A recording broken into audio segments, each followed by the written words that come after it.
ದೇಶಕ್ಕೆ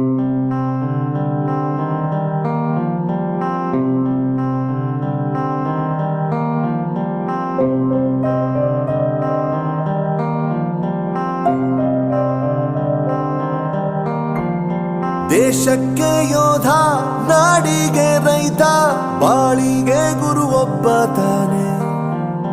ಅಕ್ಷರ ಕಲಿಸೋ, ಅಜ್ಞಾನ ಅಳಿಸೋ, ಅವನೂನು ಅನ್ನದಾತಾನೆ. ತಪ್ಪು ಸರಿಯ ತಿದ್ದಿ ತಿಳಿ ಹೇಳಿ ಸಮಬುದ್ಧಿ ನಮ್ಮ ಚಿತ್ತ ಶುದ್ಧಿಯಾಗೋ ಹಾದಿ. ಎಷ್ಟೇ ದೂರ ಹೋದ್ರೂ ಮರಿಬೇಡ ನಿನ್ನ ಬೇರು, ನಿನ್ನ ಸಾಧನೆಗೆಲ್ಲ ಇದುವೇ ಆದಿ. ಪಾಠಶಾಲಾ